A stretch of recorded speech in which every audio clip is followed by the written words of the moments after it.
বিসমিল্লাহির রহমানির রহিম। Hello everyone, আসসালামু আলাইকুম। বন্ধুরা সবাই কেমন আছেন, কে কোথা থেকে দেখছেন? দেশ ও দেশের বাইরে সকল বন্ধুকে সালাম।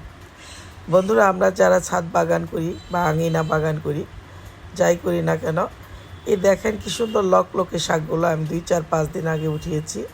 আমি একটা শর্ট ভিডিওতে বলেছিলাম যে 2-4-5 দিন পরে এসে দেখব সমান সমান হয়ে আছে।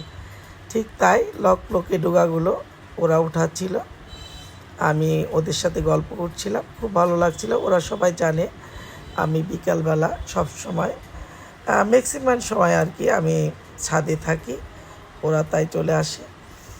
তো সুন্দর ফ্রেশ, যাকে বলে ফরমালিন একদম মুক্ত, এই শাক সবজিগুলো খেতে খুবই ভালো লাগে। মনে হয় যেন একদম ফরমালিন মুক্ত শাক সবজি খাচ্ছি। তো যাই হোক, শাকগুলো উঠিয়ে নিলাম।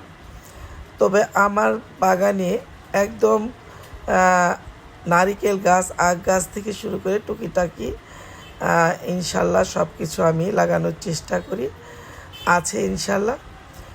তো আম গাছের গোড়ায়, তারপর হচ্ছে মালটা গাছের গোড়ায়, এগুলো বড় বড় যে গাছগুলো আছে, আমি সিজনাল যে টুকিটাকি সবজিগুলো, লাউ থেকে শুরু করে করলা বলেন, তারপর পেঁপে গাছও দিয়ে থাকি, কলমি ডোগা, তারপর হচ্ছে কাকরোল, বিভিন্ন রকম টুকিটাকি লাল শাক, ডাঁটা শাক, তারপর হচ্ছে ধনে পাতা, এগুলো সব দিই।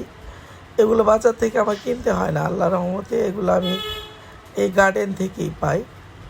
তারপর পুদিনা পাতা বলেন, এগুলো টুকিটাকি আমার বড় বড় গাছে যে গোড়া থাকে, সেই গোড়াতেই অনেক রকমের পচা সার, গাছের যে সুন্দর সারগুলো আছে, ছাল খোসা পচে যে সারগুলো দিই, ওগুলোতে গাছের গোড়ায় এই শাকসবজিগুলো লাগালে এত সুন্দর হয় যেন একদম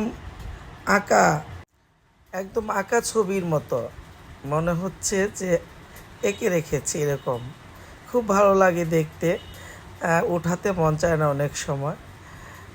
তো যাই হোক, রান্না করে চলে আসলো রূপা, এখন শাক ভাজিটা বসিয়ে দেবে আর গরম গরম ভাত দিয়ে খাবো। আমি একটা শর্ট ভিডিওতে বলেছিলাম যে গরম গরম ভাত শাক দিয়ে খেলাম, সাথে ঘিও ছিল। হ্যাঁ, আমার কাছে খুব ভালো লাগে, ভর্তা বলেন, ভাজি বলেন, শাক ভাজি বলেন, ঘি দিয়ে খেতে খুবই ভালো লাগে। তো শাক ভাজিতে আজকে একটু আলু কুচি করে দিয়েছিল সামান্য, আর গরম গরম ভাতের সাথে 2টা শুকনো মরিচ আর ঘিও ছিল। আলহামদুলিল্লাহ খেলাম। সবাই ভালো থাকবেন, সবার জন্য দোয়া রইল।